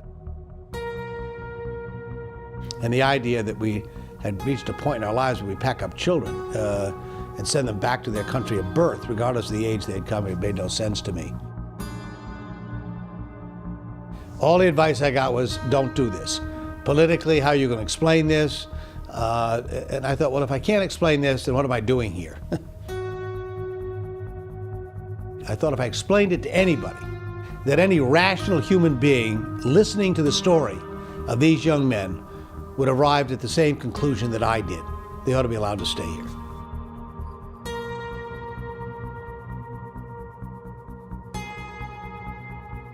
As far as we were concerned, the private bill was something of a long shot. It supported 2 kids in Miami, and though it was a righteous cause, there's a lot going on in Capitol Hill, and that we were really doing something that seemed impossible. We were able to get a temporary reprieve from immigration officials, so they permitted the family to stay here for a certain amount of time. You know, we're asking the warden what's happening, because at that time it was either the private bill had been introduced, we were getting a reprieve, or they're trying to get us out of here before my friends can accomplish what they're trying to do. Cuando nos fueron a soltar, a mí me dio mucho susto, porque llegaron y aventó la puerta a la señora y me dijo que camán, que empacara la cobija. Y todas me miraban, que qué pasaba, yo no sabía nada. Solamente el director ya me decía, camán, it's okay, no problem, it's okay, no problem. Y yo no entendía nada. That's when we found out that we had been granted a 45-day reprieve. Later that very same day, the Gomez brothers were given a 45-day reprieve from deportation. You know, and it's the first time that Juan was able to use a cell phone because he was making calls from the detention phone. The first thing Juan says is, "What took you guys so long?" And that's when it really hit home that we had Juan back. And for once, things went back to some normalcy, some idea that my life was normal, Juan's life could be normal. We were thrilled. I mean, high school kids can actually do something if you want. It was like everything you've ever been told was true. It gave me an incredible appreciation for the freedoms I take for granted as someone born in America, and at the same time it gave me an appreciation for what can be accomplished in the legal system. Because in reality, we did something that felt impossible.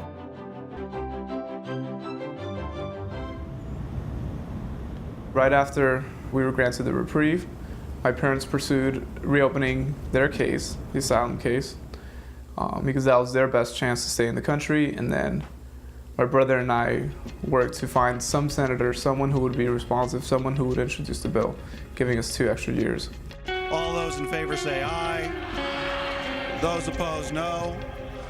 The ayes have it. Mr. Speaker, I request the yeas and nays. The yeas and nays are requested. Those favoring a vote by the yeas and nays will rise.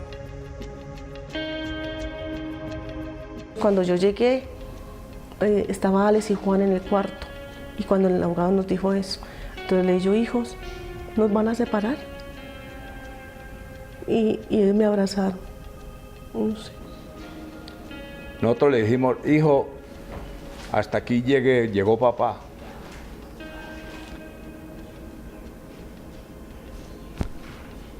Fue muy duro, pero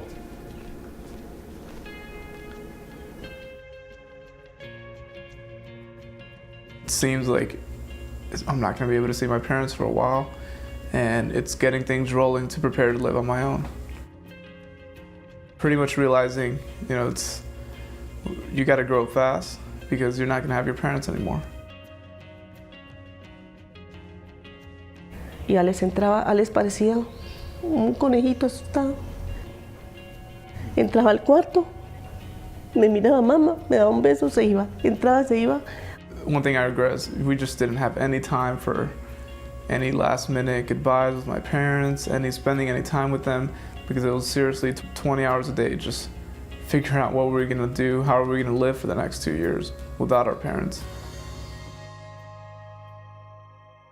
Tenía tantas cosas para decirle a mis hijos, tantas, y no tuve tiempo.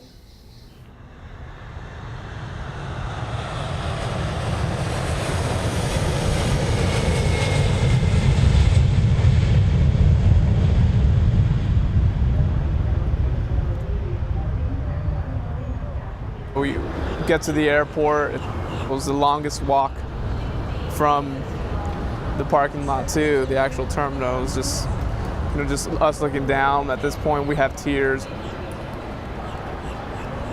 It's a media frenzy that's going on.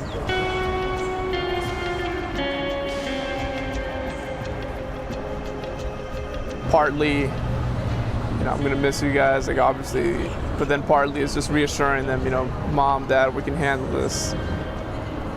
I'm 18 years old, my brother's 19, 20, I understand it's gonna be very difficult, but it has to be done. yo les dije a ellos, el capitán del barco se deja el barco. My parents are gone, but it's time to face the fact and just go on ahead with your life because there's no turning back from it right now.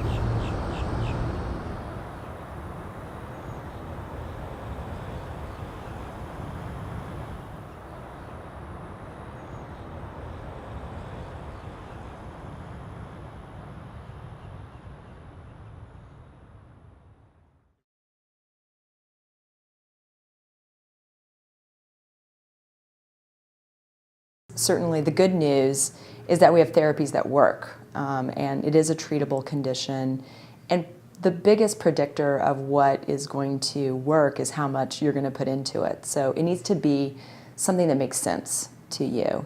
I happen to be a practitioner of cognitive processing therapy and have seen it work and believe that it's an important offering for patients, but certainly there are other therapies that work as well. But most importantly, I think it would make a lot of sense for the client to be presented with what each therapy looks like and then really see if there's something that really seems to hit home with that particular client, because I think that whatever works is really an informed consumer decision. Quite frankly, from my perspective, if a person is thinking about psychotherapy, and there is trained psychotherapists are available, I would encourage them to try to do the therapy rather than the medication, just because the therapy is, on balance, is more effective than the medication. The main way in which CPT works is to look at the way people have made sense of the traumatic event. And there are some ways in which you've made sense of it that can keep you stuck in the trauma memories, and they keep occurring because you haven't really developed a story that you can live with. And that's the main way in which CPT works. And so in the spirit of figuring out the way that you made sense of it, early on there's a focus on the therapist asking more questions, hearing about the event either by virtue of the patient writing a trauma account or the therapist asking curious questions about what happened. And early on, that's the therapist's job more, and then as the therapy progresses, there are sessions that are really designed to teach the client how to become their own therapist so that they can use the skills to continue to unravel those stuck points or ways of thinking that have led to them not recovering from the traumatic event, and then to be able to apply that in their day-to-day life. The therapist's job is not to instill our beliefs on the client. So what I more think is a better way to look at that process is the client almost going to like a court of thought in a way, where they have a prosecutor and they have a defense in their own head. And you're looking at evidence, and in your own head you're learning to look at it from multiple ways. So you take the same evidence, you write it down, they do a lot of detailed journaling, they actually write a trauma story, they write a trauma impact, and in doing those accounts, then they go back and they look at it from multiple viewpoints. The prosecutor's telling you, you're right, the world's bad, the world's dangerous, you should believe that. The defense attorney's saying, wait a minute, you forgot these nice people over here and that person at the store who helped you out when your baby was sick, and and so that evidence back and forth starts to get you to have a more balanced view. PE is a treatment that helps people face their fears. An analogy I like to use is a wound on the battlefield. A person's out there fighting on the battlefield and they get a deep cut in their arm. They wrap it up with the bandage in their hip pocket and they keep fighting.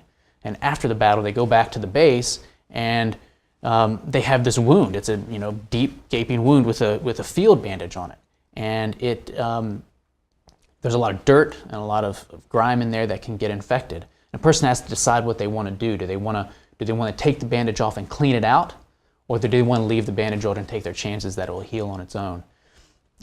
Most of the time, they need to take the bandage off and clean out the wound, and that's what exposure therapy is. It's facing that which can be a little painful and hurtful at the beginning.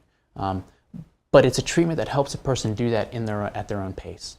It's important that patients feel a sense of control as they face their fear, because control is one of the things that's sometimes taken away by trauma, a sense of control. And so this treatment helps people face their fears at their own pace and to get a sense of control over their life. One of the things that I sit down and initially tell them that sometimes is pretty shocking for them is that it's going to involve not only talking about your trauma in a lot of detail, but taping that and listening to those tapes daily. And we're also going to involve doing some what we call in vivo. And really what in vivo means is in the environment. But really what that means is just going out in the environment and doing things to re-practice and relearn that under different set of circumstances, that bus stop where you were raped, well, under different set of circumstances, it means it's just a bus stop. That trash on the side of the road, if you're a veteran and you had an IED blow up, well, in different set of circumstances, that trash is just trash. And so we're actually having to have you experience some of those things again in this environment so that you can make the connection that there has been a change. And then your body actually starts to change its reaction. You don't get as anxious. When I hear the phrase, communication is moving fast, that means that people really have a lot to keep up with, because the technology and the way we communicate is changing all the time. There are so many more technologies, so many more platforms, so many more tools available now to do that. So if you're trying to reach your audiences with recruitment messages, you're trying to reach them with public awareness messages, you're trying to reach them with branding messages, there are so many more options, and the world is not only moving fast, but it's so complicated. And that's why I think it's so important to reach out to experts who keep up with what's going on in the media. Are you sure that you really understand all of the technologies and all of the platforms at your disposal, and are you sure that you can use them in the most effective way? If you have a complex communications challenge, you should call us. We can help you.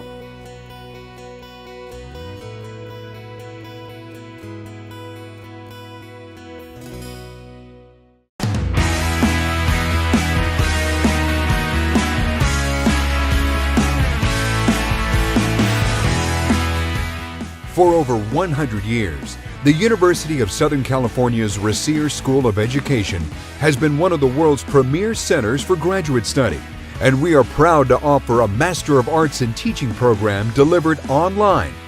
The MAT at USC. Now you can achieve your goals in as little as 1 year, whether you're an aspiring teacher who wants both a master's degree and a teaching credential, or a current teacher who wants career advancement opportunities. In keeping with our commitment to innovation, this program is truly one of a kind. You will not find another online program from a university with the stature, history, and reputation of USC.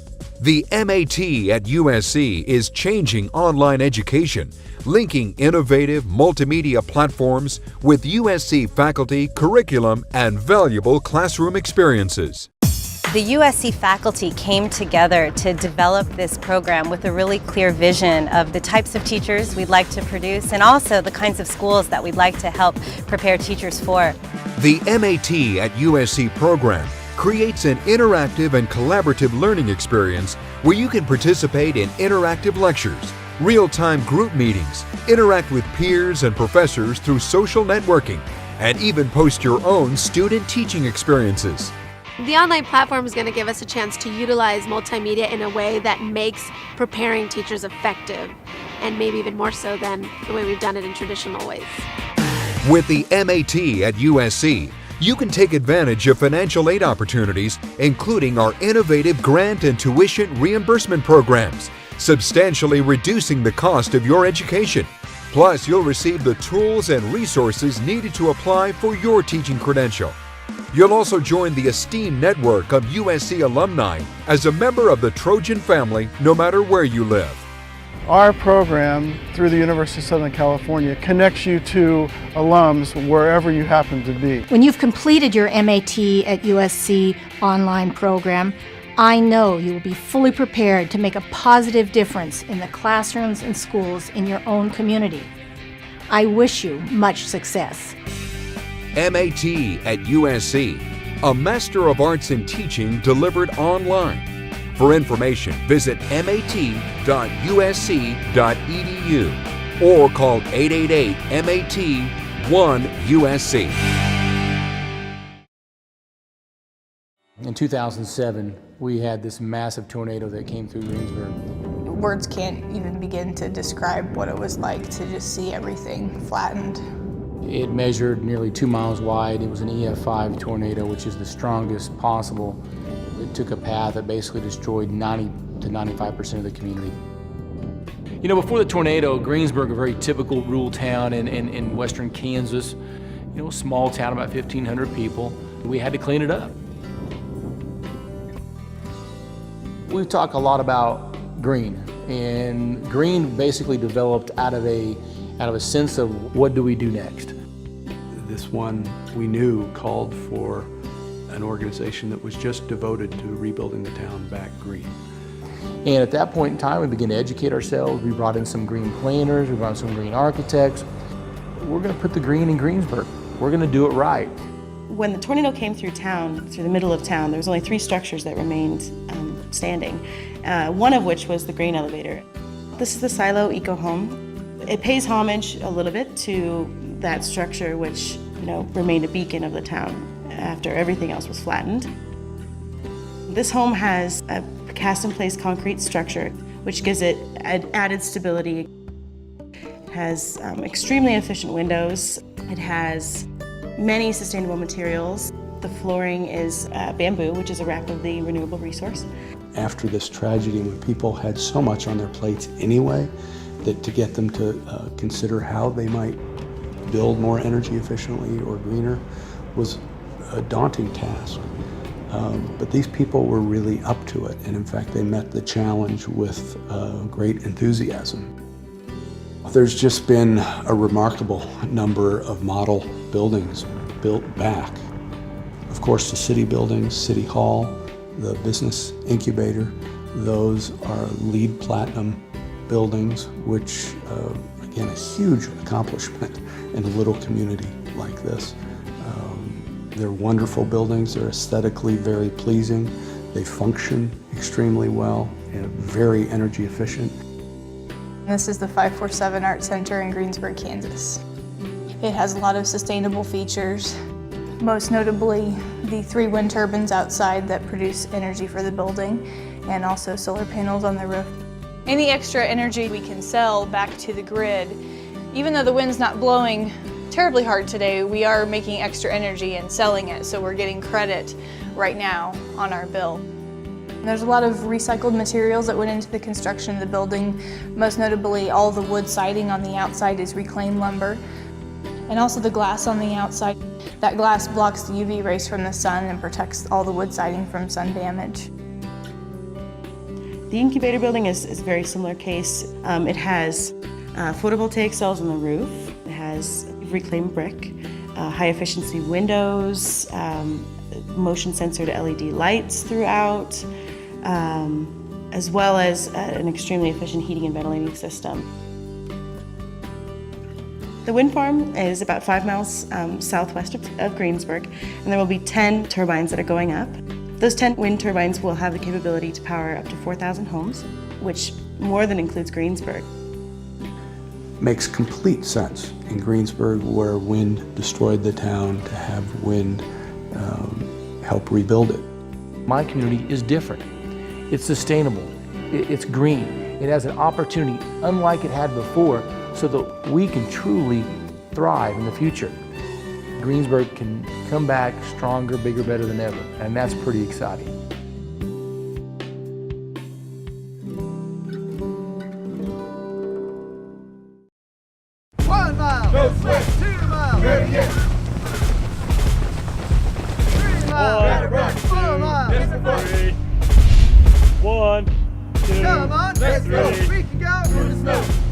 Being fit means more than just fitness for the body. It also means fitness for the mind. As a master resilience trainer, Go to our website for more information, csf.army.mil. When my husband and I were deployed to Afghanistan, we thought we were prepared for everything. But when he was killed in combat, my life and my children's lives changed dramatically. I was unsure of my next step. Comprehensive Soldier and Family Fitness gave me the tools I needed to stay resilient for both myself and my family. Now, I'm better prepared for life. And as a master resilience trainer, I'm teaching those skills to others.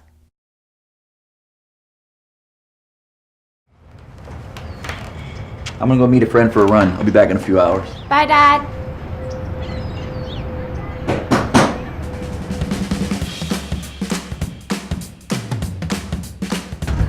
Hey, man. I'm almost ready. All right.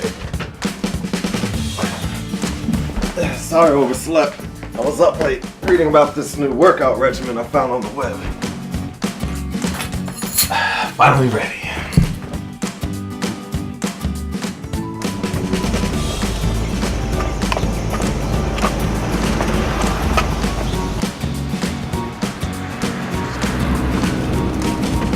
Man, I can't keep up with you. What's your secret? It's not a secret. It's a balance between physical activity, nutrition, and sleep. The Performance Triad. Learn more at army.mil/ready and resilient.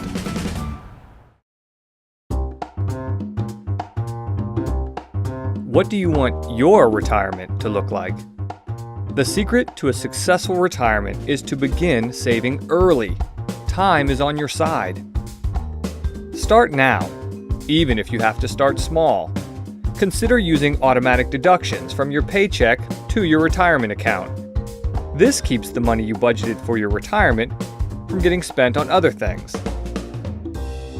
By using an employer-based retirement plan now, your retirement will be pretty awesome later. Your employer may offer a retirement savings plan like the 401k plan.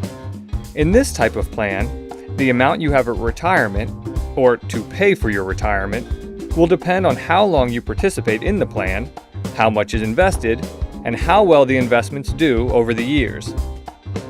Many employers will match your contributions dollar for dollar. This can double what you're putting away for retirement. Save regularly, and make sure you don't dip into your savings.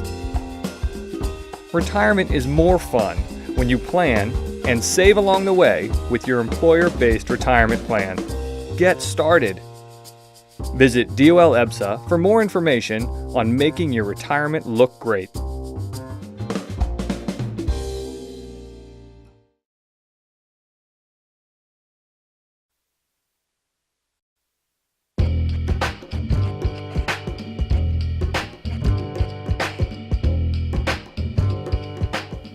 CNRM conducts medical research surrounding traumatic brain injury, concussion, PTSD, things like that. And they need to recruit volunteers for their research studies so they can make progress that's going to benefit this country. One of the challenges that CNRM has is when you're recruiting volunteers for medical research studies, there's a lot of rules about what you can and can't say before it goes through some sort of approval process. Recruiting communications isn't that different from lots of other types of communications. So we start by asking things like, what's the purpose, who's the audience, and what's the message? In communication architecture, we talk about the purpose of your campaign, and we also talk about the message, and they're not always one and the same. And so in this case, their purpose is to get volunteers for these research studies. But their message can't be, hey, volunteer for this research study, because then they have to go through these approval channels. So one of the first things we did was create a video for them, a Meet the Researchers video that sort of gives a face to the agency. So if you're an audience member, you can learn a little bit about these people who are actually doing the research. Hopefully alleviate some fears people might have about medical research. But we're also helping them use social media channels like Twitter and Facebook, and they're posting the video to YouTube, places like that. They can use those channels to get into a conversation with their audience and hopefully build some more audience of people who are interested in what research is going on.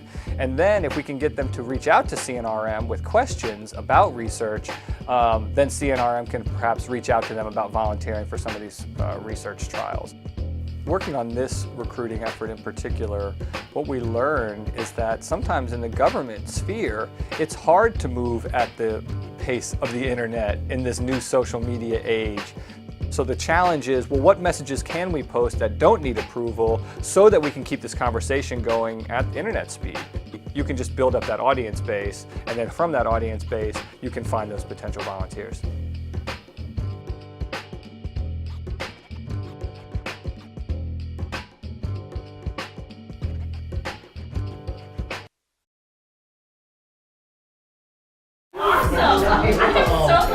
Hey man, what's going on? We lost a lot of good friends out there. Can't stop thinking about it. I've been going through the same thing and talking to the chaplain. Would you like to go see him? It's totally confidential and he can point you in the right direction. What do the others think of me? They'll think you're smart and strong. Can I trust you? You can count on me. You in? Sure. Thanks.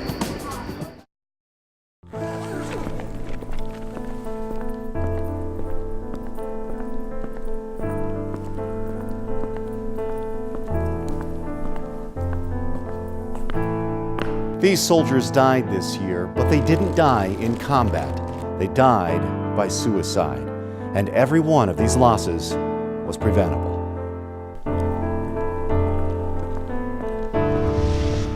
Shoulder to shoulder, we stand up for life.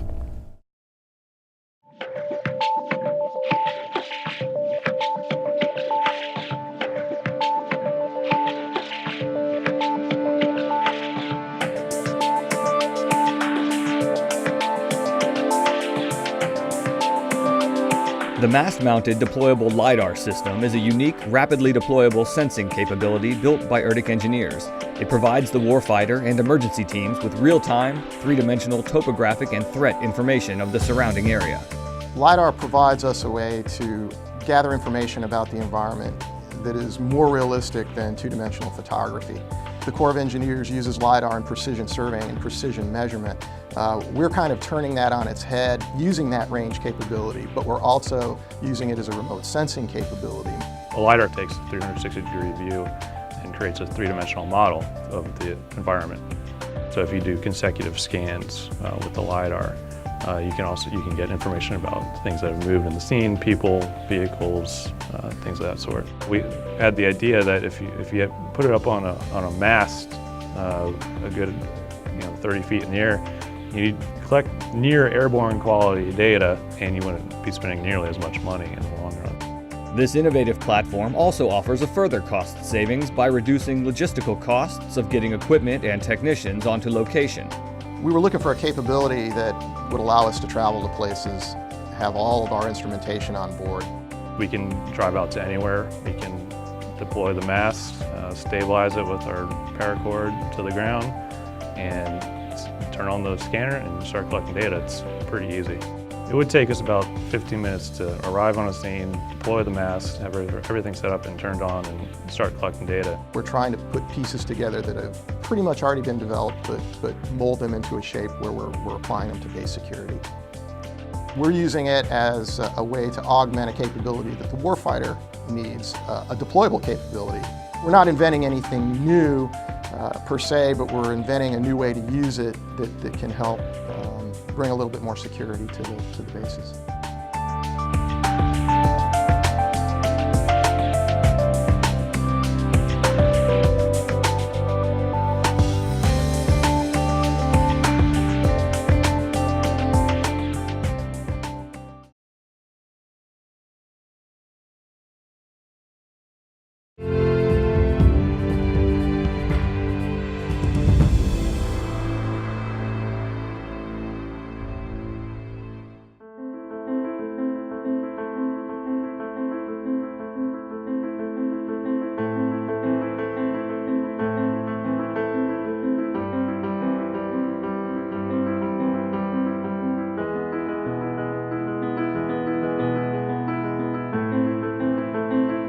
The Dreamers transformed the debate by coming forward and saying, we're Americans and all but paperwork. We think we have a right and we have something to contribute if you give us a chance. The broad immigration reform movement said, you know what? The main way we're going to get action is if the president takes executive action. What we could do in the immediate to stop the pain that was being inflicted in the communities was, let's go to Obama, who has stood up and talked about the DREAM Act and has talked about Dreamers practically now in every State of the Union and every speech that he's given. And we should stop punishing innocent young people for the actions of their parents.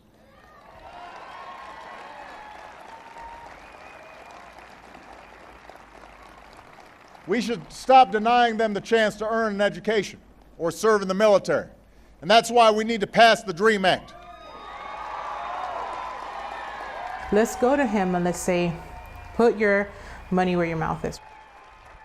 The president has gotten a lot of credit for his support of the DREAM Act, as well he should, but God bless the United States of America. There has to be a commitment on the part of the Obama administration not to continue to deport Dreamers.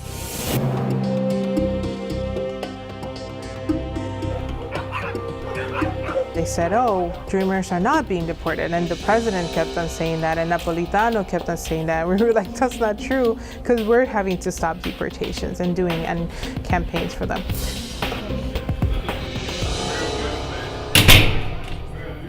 We believed in him, we believe in his promises, and so we want to talk to him because you can't be more educated than Gabby Pacheco. The woman has 3 degrees. He's the one that could sign the executive order. Okay, you want her out of the country? Yeah. You want to take the ones that are excelling and deport those. The ones that are an example for the rest of our youth. That's really smart public policy. There is not one industry in the United States today that is not impacted by the DREAM Act kids and their potential, that's not impacted by immigration one way or the other. For someone to say that they are not, they're basically fibbing to themselves. We're turning away talent, but at the same time we're seeking talent from abroad that may not have American values instilled in them.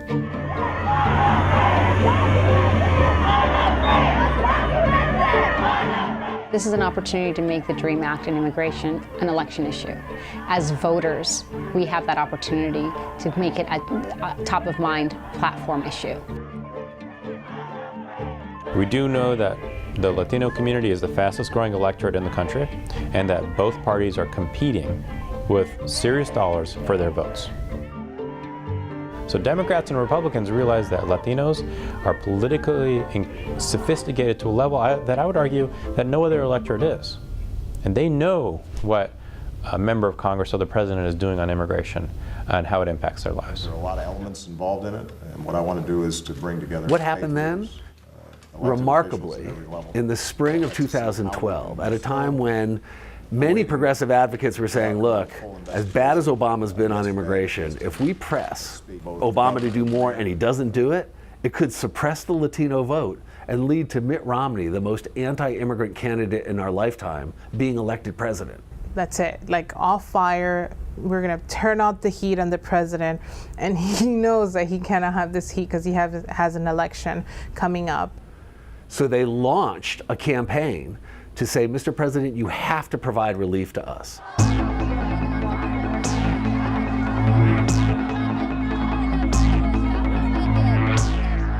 The president now was saying, you know, there are those who simply want me to bypass Congress. I'm not king. I kept saying, we've never suggested you're king. We've suggested you're president of the United States of America. And as president of the United States of America, you don't have to bypass Congress. Congress already gave you the power. It seemed pretty clear to me that the White House was going to do nothing and that the Dreamers were going to escalate to civil disobedience and lots of pressure, and it was going to create this huge choke, this huge tension between the desire for the Latino vote and the Dreamers' influence on Latino voters.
Good afternoon, everybody.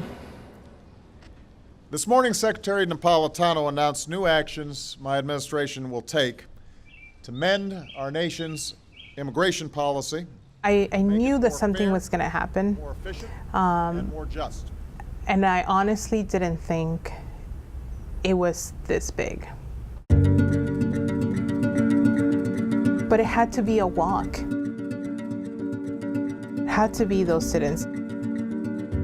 And ultimately moving the president to say, not only yes I can, yes I need to do this. Well, today, 2012 it happened. effective immediately, the Department of Homeland Security is taking steps to lift the shadow of deportation from these young people. In the next few months,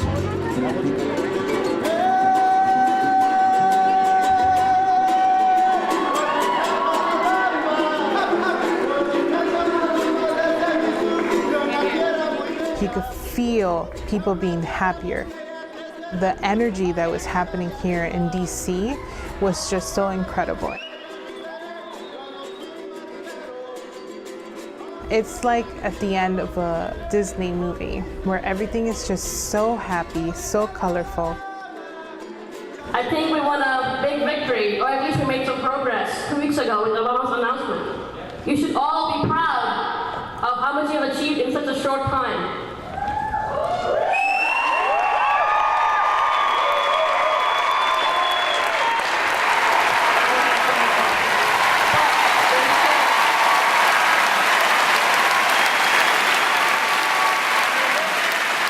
What happened?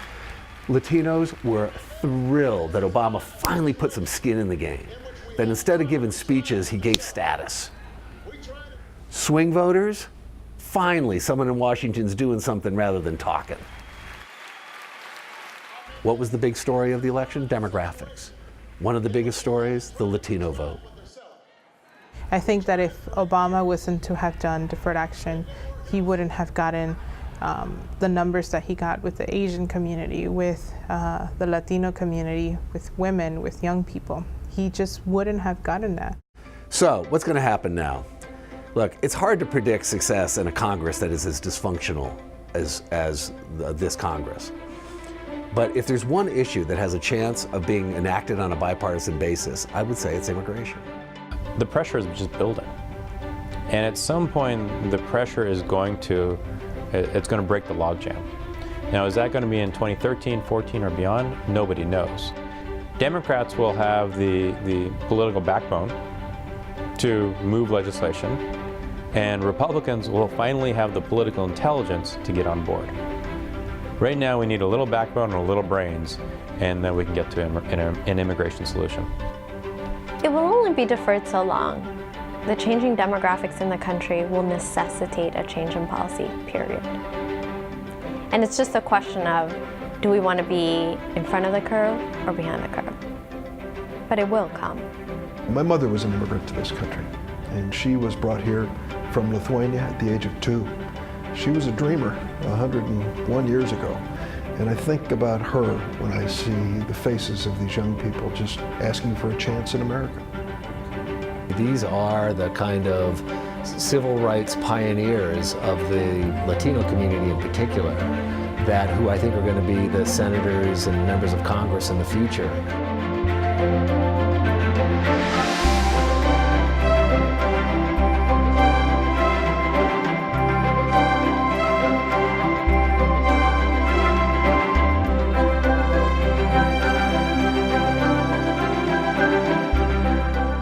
I think the message is, we're not really going anywhere. We are one of you. We are not the other. We are part of you. This is not about being a Republican or being a Democrat. This is about being an American.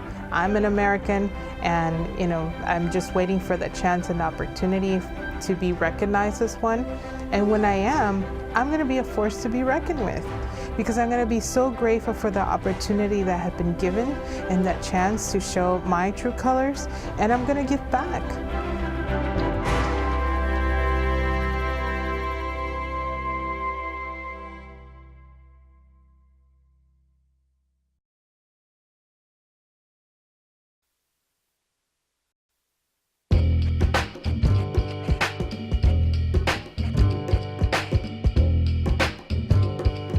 Change management is a big thing right now in Washington, D.C. Everybody's talking about change management.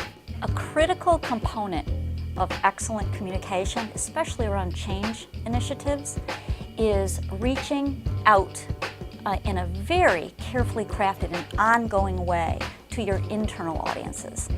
When agencies neglect to convince their internal audiences about the change doesn't work. Your employees, your staff, your internal stakeholders are your ambassadors for the change. And without them being on board, no one else is really going to see you in the way that you want to be seen. When an agency begins to put focus on strategic communications, one of the most important things that they're going to focus on is having the right toolbox. We're all very familiar with the old kind of tools like email and video and memos and posters and that sort of thing. But there's a whole bunch of new tools now that agencies need to embrace, because that is the way the younger people and the younger workers expect to be reached now. You've got to have a great intranet. If you've got one of the old intranets that doesn't get updated very regularly, it's not very searchable, etc., as many agencies do, you're very much handicapped when it comes to reaching your young audiences who are used to going to one place and searching and finding exactly what they want in a matter of seconds about anything at any time. One of the clients that we're working with right now, BERDIC, which is the R&D branch for the Corps of Engineers, their mission is to become the premier world-class R&D organization. They're very serious about this. The only way they can become that, and they know it, is to become very good at communicating, both internally and externally. This is a giant change communication effort. One of the things that we're recommending to them is that they set up a strategic communications office. This is different than a traditional PAO, because a strategic communications office will help get out in front of the messaging, tie it specifically to the mission, show how all the initiatives, all the many initiatives that the organization is working on to make sure that the change is happening are effectively communicated and consistently communicated. It's important to recognize in communication, especially change communication, that you're not reporting final and getting there, finally arriving, because change is a process.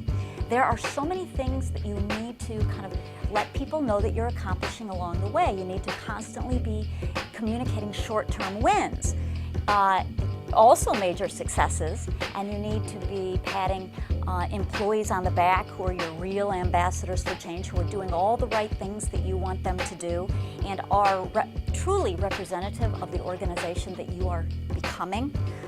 You can't just wait until the last minute when something has finally happened. Let's say you've gone through a 5-year change initiative, and at the end of 5 years you report, Yahoo! We finally arrived, we did it. It doesn't work that way. It's a process, and you have to be reporting all along and giving people a lot of inspiration and guidance as you go.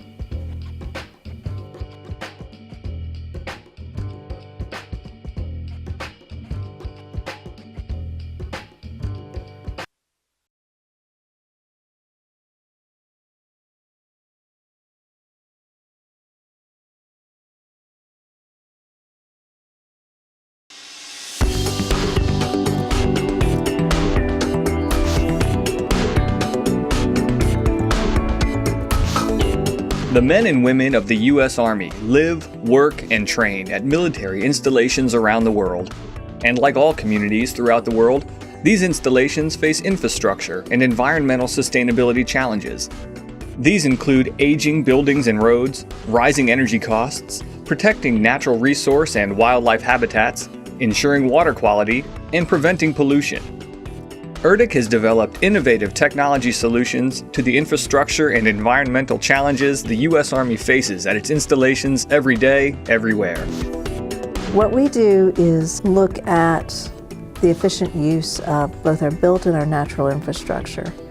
And that helps us to train more efficiently, to use the lands that we need more efficiently. Therefore, we provide tools and the technologies to make it happen.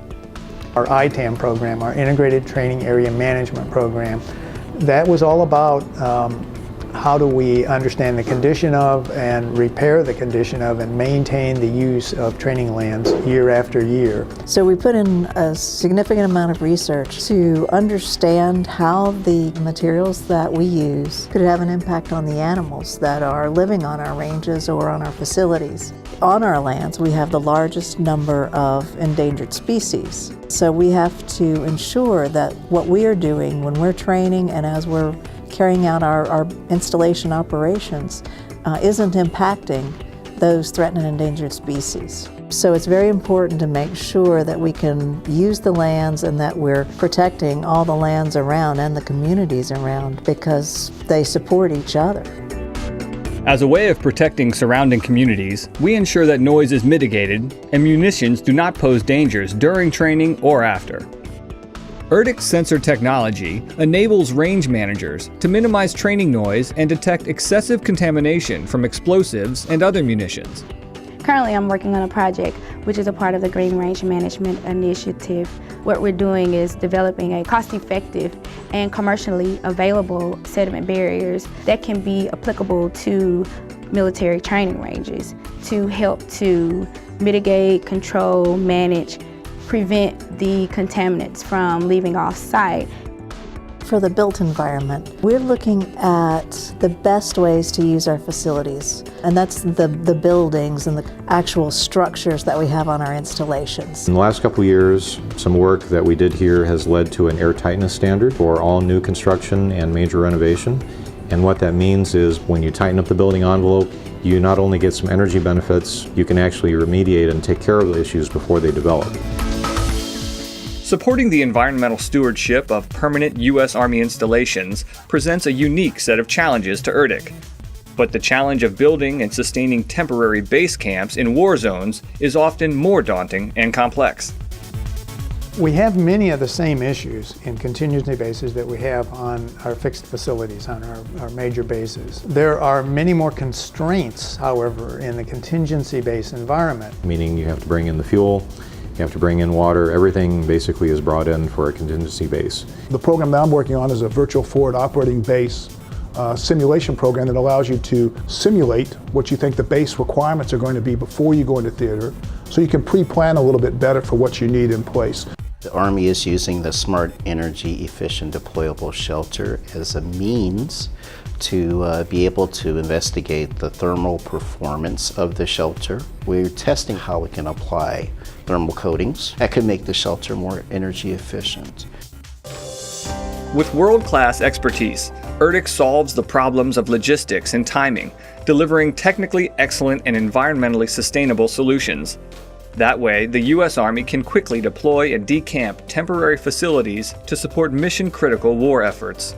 ERDIC solutions have helped the U.S. Army meet current and future installation, training, testing, and other mission requirements, and become a global leader in environmental and installation sustainability practices. We are really setting the standards at the national level, and many of the private sector companies that we work with are using those things at many other places outside the DoD. There are synergies out there that we can no longer afford to look at component by component. We need to look at how the systems fit together. And I think ERDIC is taking a leading aspect in applying those type of synergies across the suite of labs and systems that we're working on. If we act on a daily basis with that in mind, I think what we give is really going to make a difference, because that's our starting point.